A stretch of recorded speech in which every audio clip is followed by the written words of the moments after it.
estamos haciendo énfasis en cómo experimentar un avivamiento en nuestra vida personal y cómo experimentar un avivamiento como iglesia y un avivamiento también en nuestra comunidad. Y estamos usando el texto del segundo libro de Crónicas,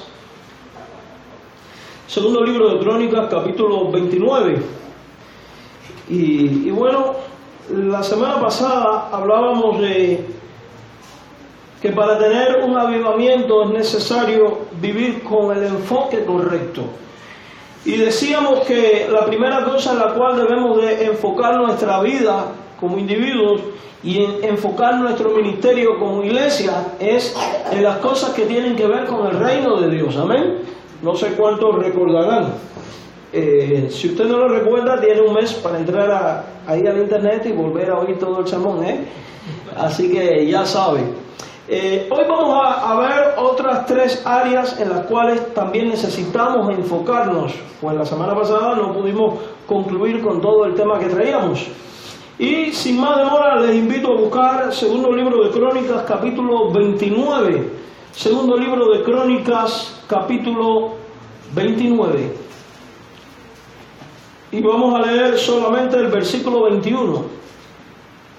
Segundo de Crónicas 29, versículo 21. Dice: y presentaron 7 novillos, 7 carneros, 7 corderos y 7 machos cabríos para expiación por el reino, por el santuario y por Judá. Y dijo a los sacerdotes hijos de Aarón que le ofreciesen sobre el altar de Jehová. Oramos. Gracias, Señor, por la bendición de estar en tu casa y aprender de tu palabra. Ministranos ahora a través de ella, y en el nombre de Jesucristo te imploramos que podamos ser edificados y movidos a un avivamiento sin precedentes, Señor. En Jesucristo te lo imploramos. Amén. Amén. Amados hermanos, decíamos en días pasados que para poder dar en el blanco a alguien que es tirador experto o que tira con arco y flecha, es necesario enfocarse en el blanco, apuntar y usar todas las técnicas necesarias para dar en el blanco. Uno debe de llevar la vida con objetividad.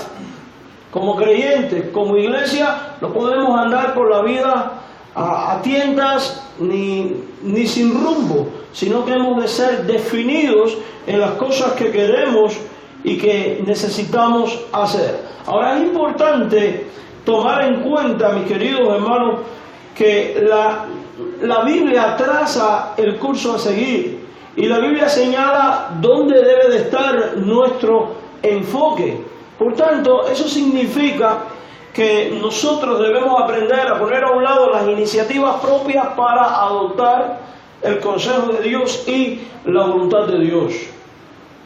Cuando vemos este pasaje de la Biblia que está enmarcado en un contexto histórico en el cual Israel por periodos era muy infiel, se iba tras los ídolos, adoraba en lugares fuera del templo, y por momentos cuando había un rey más consagrado pues se volvía a Dios y está en esta inestabilidad. Recordamos que la casa de Dios había sido derrumbada, el templo había sido abandonado, no destruido sino abandonado, y ahora este rey está reconstruyendo todas las cosas, el templo fue restablecido y se está ofreciendo un sacrificio de expiación, y dice que parte de este sacrificio de expiación, además de ser por el reino, dice la palabra de Dios en el verso 21, que también lo ofrecieron por el santuario, o sea, lo ofrecieron por la casa de Dios, lo ofrecieron por el lugar donde en su contexto y en su momento histórico consideraban ellos que moraba Dios. Esto nos va mostrando que ciertamente si queremos tener un avivamiento sin precedentes en nuestra historia como creyentes, como iglesia de Jesucristo, hemos de enfocarnos también en las cosas que tienen que ver con la casa de Dios. Hemos de enfocarnos de manera correcta en las cosas que tienen que ver con la casa de Dios. En el tiempo de Ezequías, la casa de Dios era el templo de Jerusalén. De hecho, uno de los pecados que estaba cometiendo Israel era que se iba a adorar a lugares altos, santuarios o pequeños santuarios, probablemente con una mentalidad heredada de los patriarcas, donde no solo se adoraba a dioses paganos. Déjeme decirle que también ahí muchos iban al lugar alto para ofrecer sacrificio a Jehová. Y uno podría decir, bueno, si es sacrificio a Jehová, ¿por qué a Dios le era inaceptable? A Dios le era inaceptable porque era un método y un sistema que no era el que Dios había diseñado ni trazado para el pueblo. Porque Dios había establecido con la construcción del templo que todo sacrificio a Dios debía ofrecerse en el templo construido en Jerusalén. Y fíjense que eso es una de las razones por las cuales el judaísmo actual no tiene un sistema sacrificial, porque no tienen el templo, Amados hermanos míos en el Señor, en tiempo de sequía la casa de Dios era ese templo.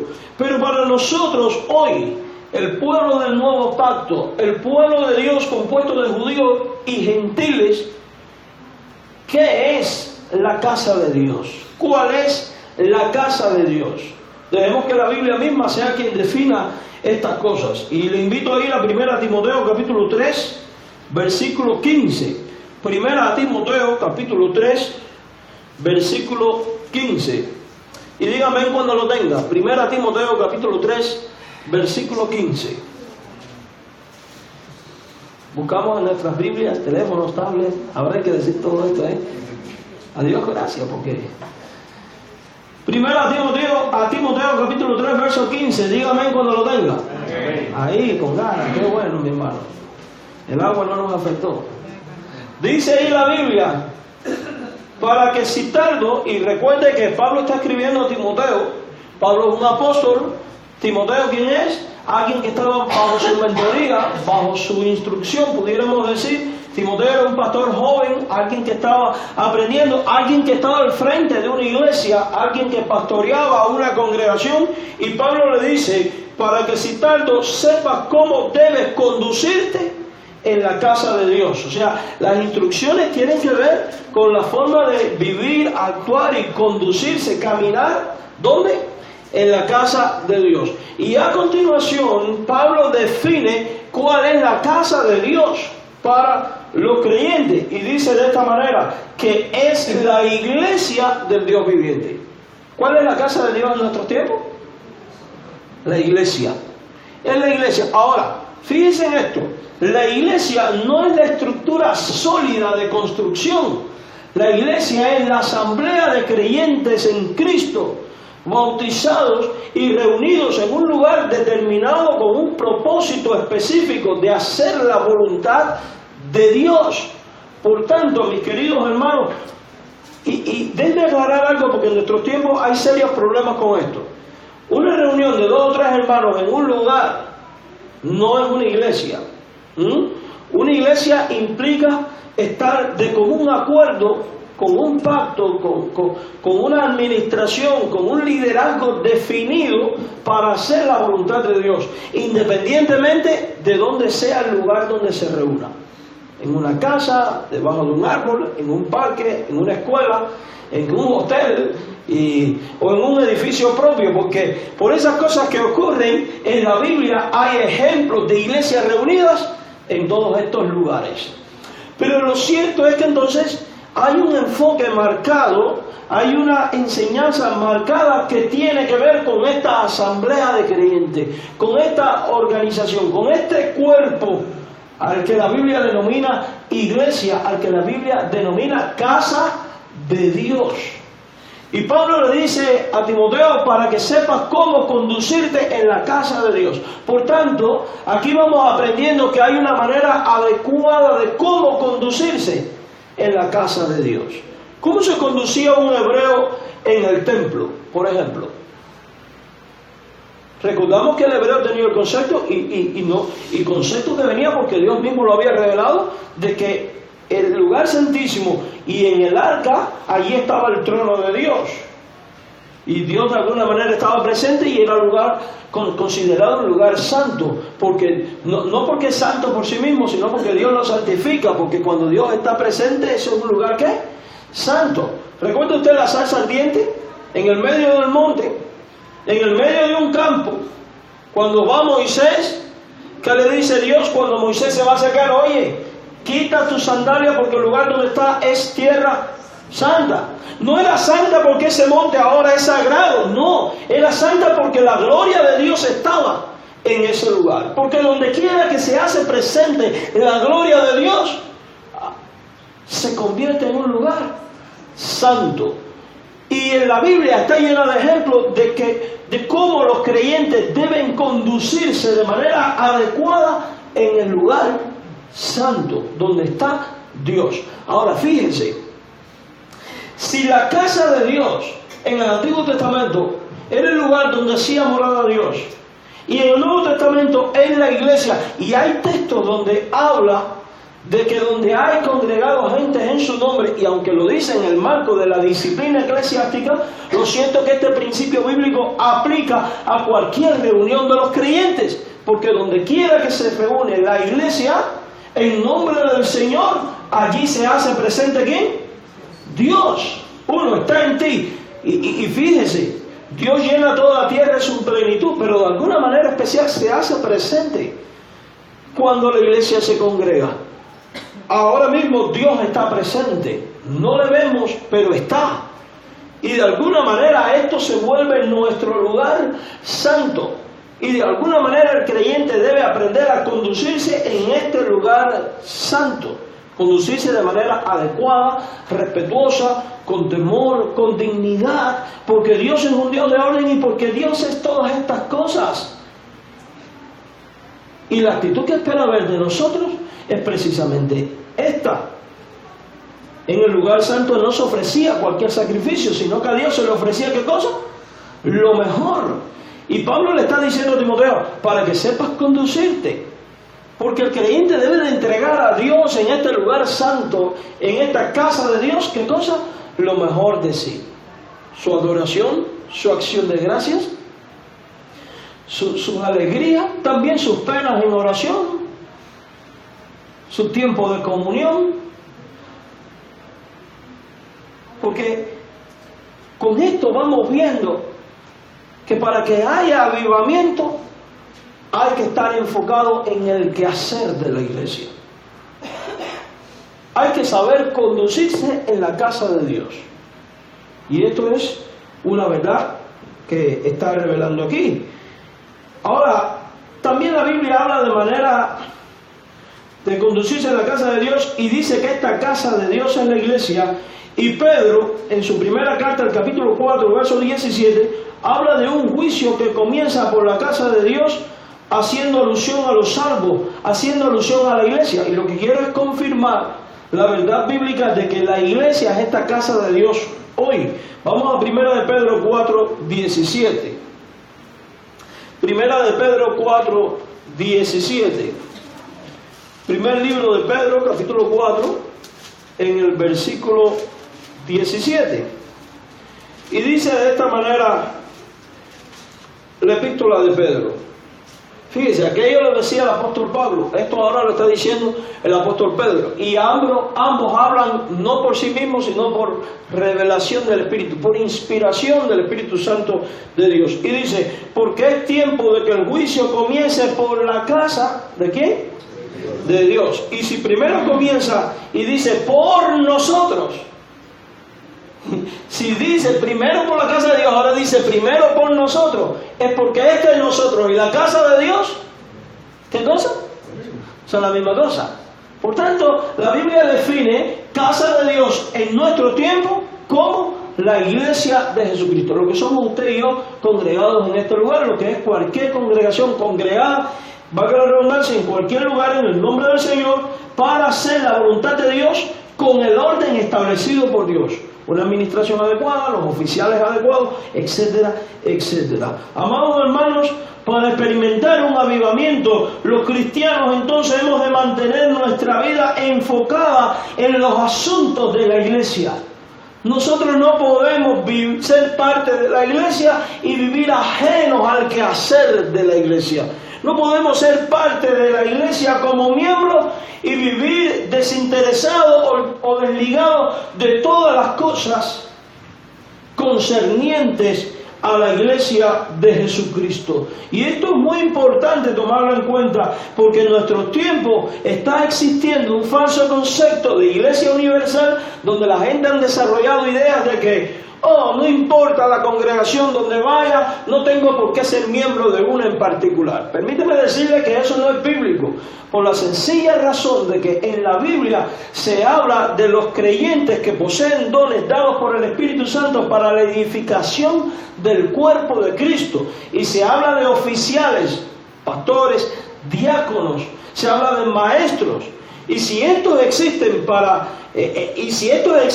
la Biblia está ilustrando una administración, está hablando de un orden que implica asociación, que implica el tomar la responsabilidad de servir en la iglesia local donde Dios me ha puesto, y no para andar aquí y allá. Esos conceptos no están en la Biblia.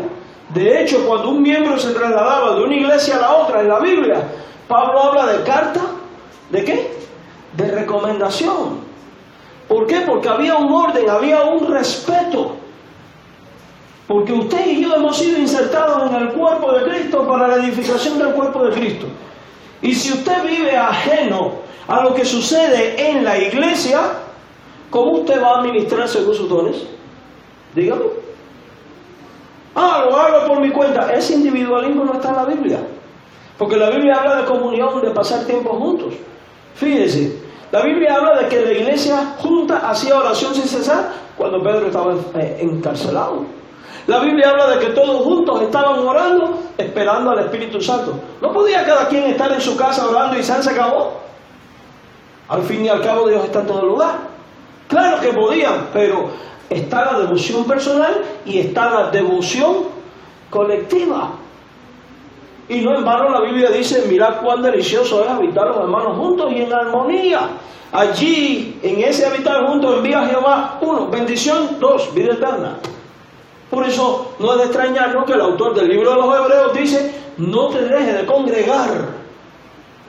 Y aquí hay un marcado énfasis en lo que tiene que ver con la iglesia. No te dejes de congregar como algunos ya tienen por costumbre. O sea que ya en los tiempos bíblicos había gente que estaba con la idea de que no me tengo que congregar, eso no es tan importante, eso no es tan necesario, y es una idea completamente fuera del contexto bíblico.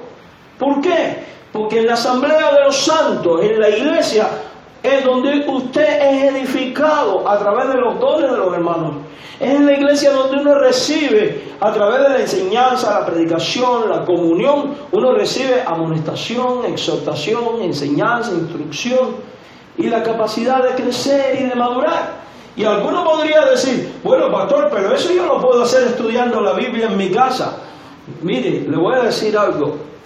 La experiencia y la historia han demostrado que cuando un creyente deja de asistir a la iglesia y adopta a estudiar la Biblia en su casa, termina viviendo su vida como le da la gana. ¿Por qué? Porque no tiene ni el peso de la responsabilidad, ni el temor hacia su Dios y hacia sus hermanos, y porque no se abre a la amonestación y corrección que en nuestra vida cada uno de nosotros tiene. Sino que, recuerde que la tendencia humana siempre es al autoconsuelo, al yo estoy bien, yo estoy bien, y yo estoy bien, y yo estoy bien.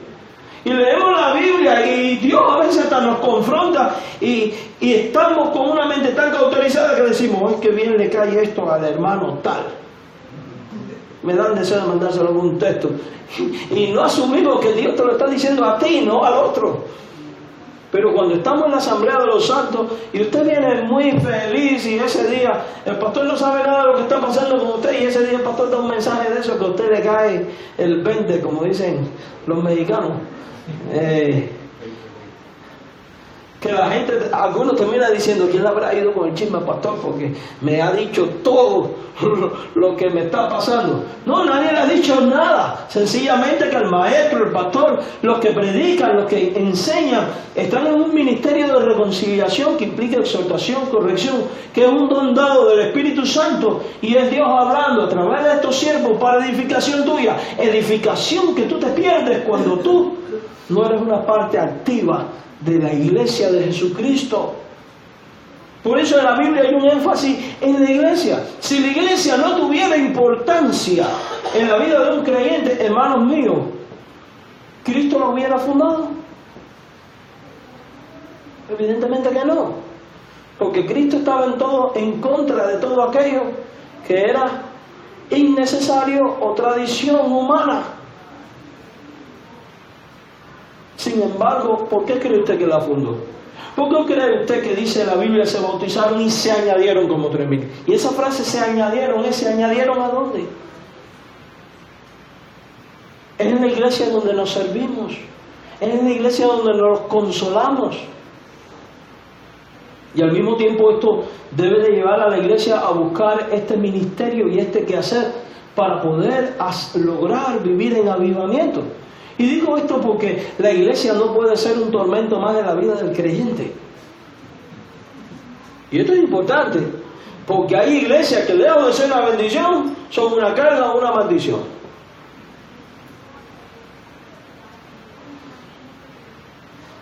Allá en Vegas había una iglesia muy chistosa, se llamaba Padre de Sufrir.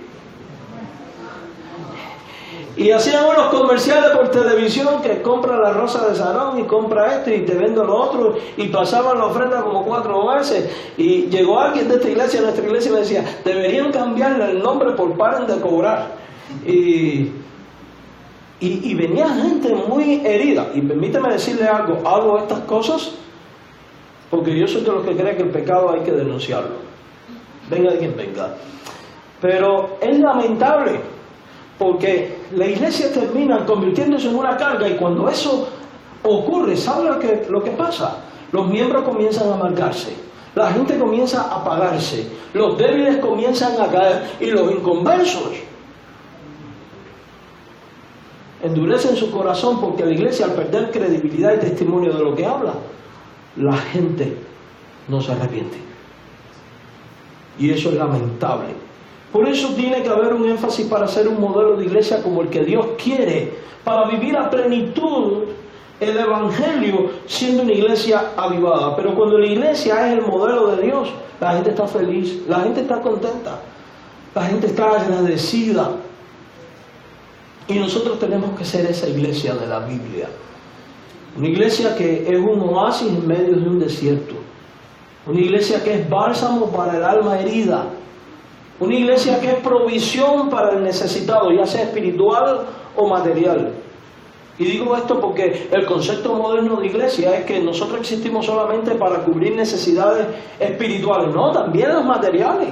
Porque en la Biblia vemos que la gente, había una distribución a mujeres viudas, que se ayudaba al pobre, al necesitado. No nos olvidemos que Jesucristo dijo, cuando hiciste a uno de estos mis pequeños, hablando de los hambrientos, de los que estaban en cárceles, en prisiones, enfermos, dice, a mí lo hicisteis. Y reclama al pueblo de Dios que debiendo hacer estas cosas, no lo hacen. Por tanto, aquí vamos viendo estos elementos que cuando la iglesia de Dios se dedica a hacer lo que Dios le ha mandado hacer, predicar, discipular, consolar, un ministerio de reconciliación, proveer para el necesitado, visitar al huérfano, la viuda, el enfermo, y cada miembro se involucra en este quehacer, ahí hay avivamiento. Porque cuando las almas empiezan a celebrar a Dios por todo lo que está ocurriendo, ahí hay avivamiento. Ahora, es tarea de este quehacer del pastor, diáconos y algunos líderes. No, esto es tarea de cada uno de nosotros. Usted como hijo de Dios no debe esperar a que alguien le llame y le diga, ven, ocúpate de esto. No, mi hermano, hay cosas que tienen que partir de uno mismo. Si Dios te está llamando y te ha dado ese don, ¿sabes qué? Pide servir. ¿Sabe qué, hermano? ¿Sabe qué, pastor? ¿Sabe qué, diácono? Mira, yo siento que tengo este don, ayúdame a discernir si lo tengo o no. Y digo esto porque hay gente que a veces creen que tienen un don y no lo tienen. Y se meten a hacer lo que Dios no le ha llamado a hacer y terminan en un fracaso y hiriendo a otro. Por eso es bueno un proceso de discernimiento. Pero si usted sabe que tiene este don y ve la necesidad, no espere que nadie le llame, acércate y dilo. En otras palabras, en este sentir, sea un sinvergüenza. No tenga vergüenza ninguna. No tenga vergüenza. En el buen sentido de la palabra, mi hermano. Recuerde que cuando servimos no lo hacemos ni para agradar a los hombres ni buscar el beneplácito de los hombres. Buscamos agradar a Dios, pero ser de bendición a los hombres. Eso sí, usted y yo somos llamados a convertirnos en un ejército de bendición. Pero ¿dónde ocurre esto? En la iglesia. ¿Y qué pasa cuando ponemos estas manos a las obras? La iglesia es bendecida. Usted es avivado. Cada uno juega un papel importante. No importa la edad que tenga. Si los jóvenes saben todo este movimiento con la tecnología, hay que darles oportunidades. Y digo esto porque a veces los más adultos de la iglesia decimos, bueno, es que no tienen toda la experiencia y la madurez necesaria. Hermano, hay muchos viejos que tampoco tienen experiencia que tienen madurez. Es la verdad. Y la experiencia y la madurez se adquiere haciendo. Los más ancianos quizás ya no puedan manejar de noche, quizás ya no puedan salir, quizás ya no puedan, su fuerza no les dé para ciertos quehaceres. Orar. Orar es un ministerio que hace falta. Yo recuerdo mucho una anciana de nuestra iglesia, murió como de 106 años. Y ella decía, ya no puedo ir al templo, pero yo desde aquí los acompaño. Y oraba por el pastor y por los jóvenes, oraba por todo el mundo. Y los miembros hasta le mandaban papelitos, ore por esto. Orar es un ministerio que hace mucha falta. ¿Cómo usted puede dedicarse a la oración? Quizás ya no puedan salir para reunirse los más adultos. Muy sencillo, existe el teléfono. Hermanos, todos los días martes a la 1 de la tarde, cada quien en su casa vamos a tener este tiempo de oración por estos motivos. ¿Se acabó? Estoy poniendo ejemplos de cómo cada uno de nosotros puede estar involucrado, y no solo puede estar involucrado, sino que Dios te quiere ver involucrado. Amados hermanos, para experimentar un avivamiento, los cristianos hemos de mantener nuestra vida enfocados en los asuntos de la iglesia, procurando el avance de la iglesia, el avance en su misión. ¿Cuál es nuestra misión? Ganar al perdido, ayudar a crecer espiritualmente al perdido, bueno, al nuevo creyente, vamos a decirle, y entrenarle para que vaya y haga lo mismo. Usted y yo debemos contribuir a esto. Quizás todos no contribuyan igual, pero todos pueden contribuir. ¿Cómo? Quizás tú no puedas predicar, pero puedes prestar tu casa. Quizás tú no puedas ni predicar ni prestar tu casa, pero puedes orar por el que lo hace. O quizás conozcas a alguien que tú no sabes cómo hablarlo y puedes traerlo, como hizo Andrés. Lo importante es que tú y yo hagamos un examen de nuestra vida y un balance.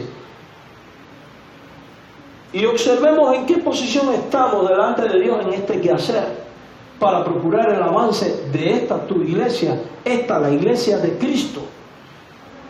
Y pongamos manos a la obra. ¿Qué pasa cuando procuramos este avance? ¿Sabe lo que va a pasar? Vamos a avanzar. Vamos a avanzar. ¿Saben cuál es el éxito de un hormiguero? En su quehacer de recolectar para cuando llegue el invierno, en que todas las hormigas trabajan. Sin embargo, no todas las hormigas hacen lo mismo. Igual pasa con las colmenas de las abejas. Todas trabajan y sin embargo no todas hacen lo mismo. Hay la obrera, hay la que cría, hay la que produce. Tal pareciera que la reina no hace nada, es la única que pone los huevos, es la madre de todas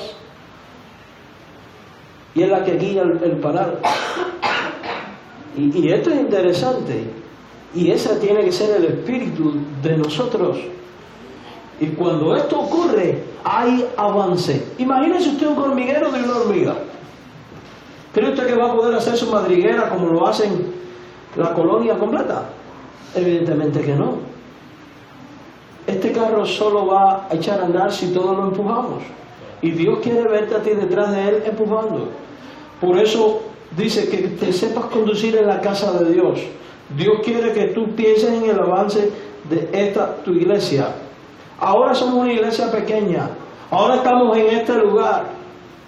Tenemos muchas limitaciones. Pero ¿qué pasa si todos nos rendimos? Nunca llegaremos más allá. Pero ¿qué pasa si todos procuramos el avance?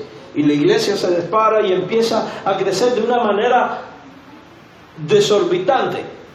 Muchos diríamos, pastor, entonces ¿dónde nos vamos a meter? Hermano, si la iglesia crece, hay más oportunidades de buscar otro lugar más amplio. Eso es una gran realidad. Pero ahora no debemos buscar crecer para tener un lugar. Eso es absurdo, eso es antibíblico. Nosotros debemos procurar crecer para que las almas sean llevadas al reino de Dios y moldeadas conforme al corazón de Cristo. Esa es la razón. El resto es añadidura. Mis queridos hermanos en el Señor, debemos de procurar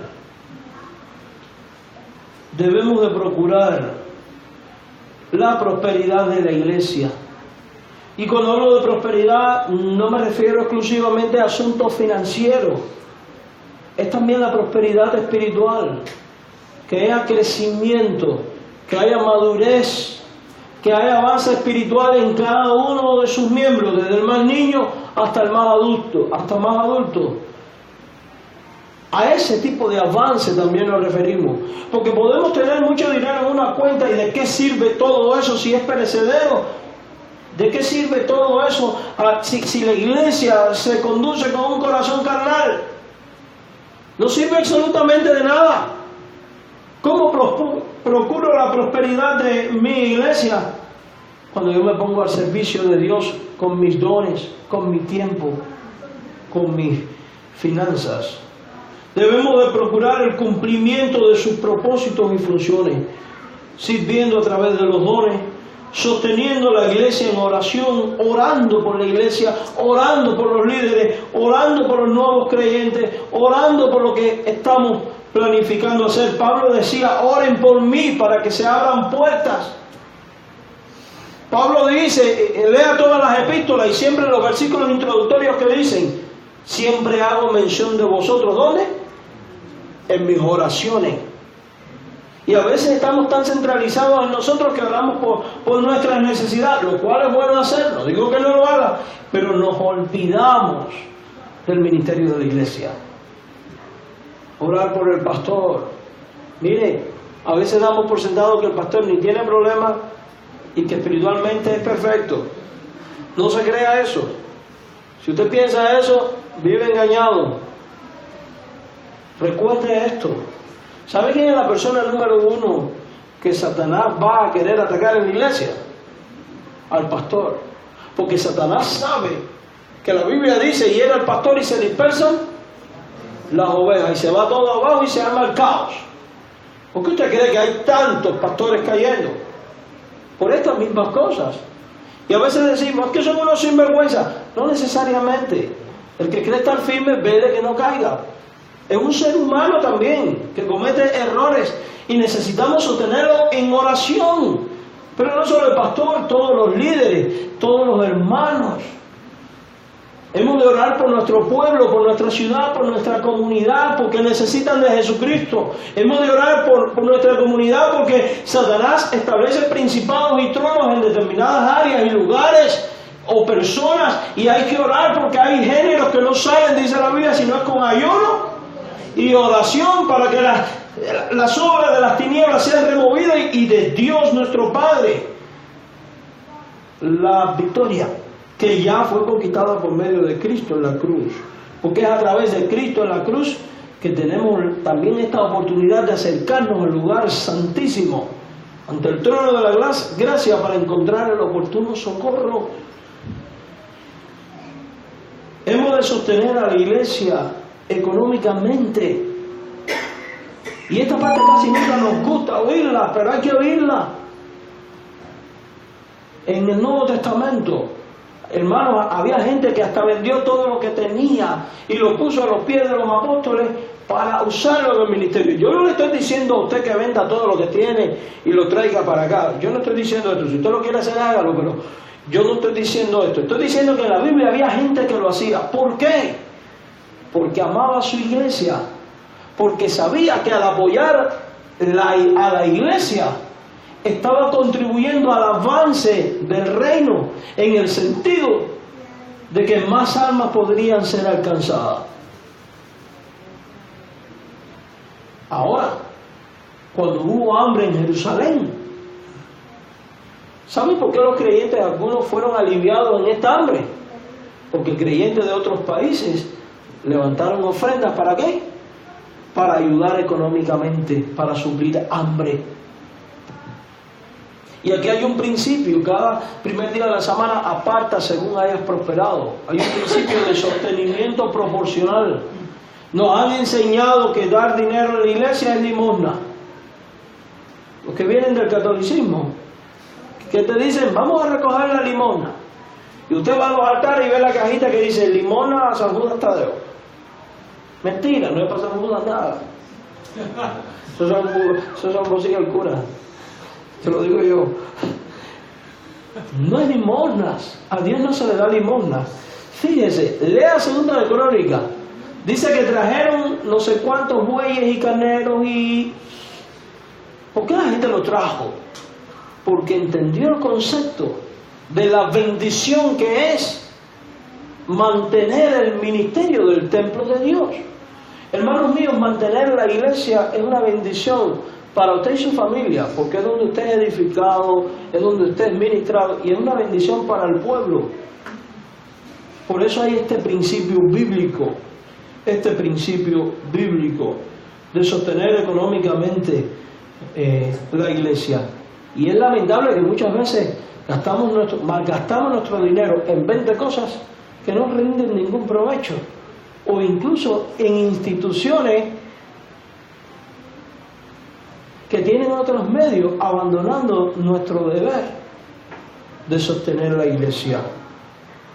Debemos de sostenerla procurando la unidad en el vínculo de la paz, como dice la Biblia. Debemos sostener la iglesia asistiendo fielmente a los servicios de ella, haciendo de la casa de Dios mi casa, de la iglesia de Dios mi iglesia, entendiendo que Dios me ha dado dones para que ministre en esta iglesia y me ha puesto aquí con un propósito. Usted tiene que personalizar la iglesia, tiene que hacerla suya y amarla. Quiero hacerle una pregunta: ¿ama Cristo a su iglesia? ¿Sí o no? Y si Cristo ama a la iglesia y yo soy seguidor de Cristo y yo invito a Cristo, por tanto yo tengo que amar a la iglesia también. Mire, esto va a implicar romper con comodidad, esto va a implicar sacrificio, administrar correctamente el tiempo, pero en la vida nada se logra sin sacrificio. Y es lamentable que en nuestros tiempos, movidos por la comodidad, la gente no valore la importancia de la iglesia en una comunidad. Voy a poner un ejemplo. Cuando empezamos la primera iglesia en Las Vegas, apenas éramos un grupo como de 17, más o menos. Ahí a mí me tocaba en ese tiempo, porque todos eran nuevos creyentes, todos. A mí me tocaba abrir el templo, limpiar el templo, tocar el piano, cantar, predicar, y vaya, no recogía las ofrendas porque eso no era tan difícil de hacer. Y la verdad es que es esa etapa inicial de un ministerio que uno tiene que hacer de todo. Y teníamos una peculiaridad: éramos 17. De los 17, como 12 creo que éramos varones, el resto eran mujeres. Había más hombres que mujeres, cosa que no es normal. Y usted sabe, por esas cosas que ocurren, el hombre no es de cantar, el hombre no es de pararse al frente. Las mujeres les gusta más este asunto. Imagínense, empiezan a llegar niños y cada familia de esta tenía como 4 o 5 muchachos. Resultó ser que en el culto había 17 adultos y 25 muchachos. Había que darle clase,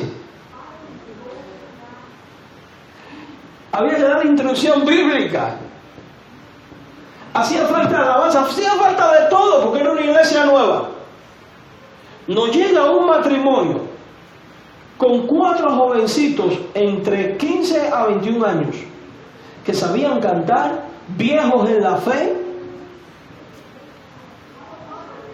La mujer había sido maestra de escuela dominical y secretaria de no sé qué iglesia. Él sabía enseñar y predicar. Llega a nuestra misión, que todavía no tenía ni escuela dominical ni grupo de jóvenes, porque no podía tenerlo, porque éramos solos un grupo de 17, donde solamente uno era creyente viejo, los otros 16 eran todo el mundo nuevo en la fe, la mayoría sin bautizar todavía.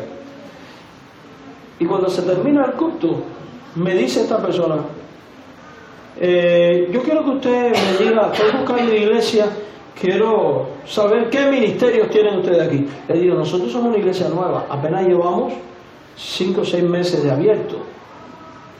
Más bien no ha llegado ese momento, en su momento tendremos lo que hace falta, pero ocupamos gente madura dispuesta a echar adelante esto, etcétera, etcétera. Y esta persona termina diciéndome, no, yo aquí no me quedo porque aquí no hay clases para mis hijos, aquí no hay clases para mis jóvenes, esto aquí está muerto. Oiga, decirme aquello, y ahí medio que yo me subí, vamos a usar este término, no me puse pesado, pero le dije, hermano, y qué lamentable es que creyentes viejos como usted, que alardean de tanta madurez en Cristo, ven la oportunidad de servir y de crear y de hacer aquí y decide la comodidad de irse a donde ya todo está hecho. Miren, nosotros no estamos muy lejos de esta posición. Aquí hay mucho que hacer. A Dios gracias, hay mucho hecho, pero hay mucho más que hacer. Y somos también una iglesia nueva. ¿Y sabe con quién Dios cuenta para que eso se haga? Contigo. Contigo. ¿Es o no es más fácil irse a un lugar donde todo está hecho? Claro que es más fácil. Y es más cómodo. Pero no se disfruta, déjeme decirle. ¿Sabe por qué? Porque cuando usted llega a un lugar donde todo está hecho, número 1, usted no tiene oportunidad de servir porque el lugar está ocupado. Número 2, estas iglesias generalmente son más cerradas para dar oportunidades. Número 3, usted no va a poder celebrar la gloria de Dios al decir, bendito es tu nombre, oh Dios, porque empezamos de cero y hemos visto cómo tú nos has acompañado. Hermanos míos, no hay nada más hermoso que ver la mano de Dios obrar, empezando algo desde cero, ya sea la evangelización, la educación o lo que sea. Y ahí es donde nosotros debemos de adoptar un pensamiento de compromiso con Dios que implica renuncia y de estar en el lugar donde ciertamente yo hago falta. Amén. Eso es parte de la edificación de la iglesia, es parte de nuestra expiación por la casa de Dios, es parte de nuestro sacrificio por las cosas de Dios. Amén. Oramos. Padre, gracias por este tiempo y este momento. Gracias por la oportunidad de estar en tu casa y de ser edificados en tu palabra. Rogamos tu bendición, Señor. Ayúdanos a ser un pueblo que se enfoca en las cosas de tu iglesia, que vive para tu iglesia, que ama a tu iglesia y que se involucre en la iglesia. Tu gracia sea nuestro sustento, Señor. En el nombre de Jesús. Amén. Bien, hermanos míos.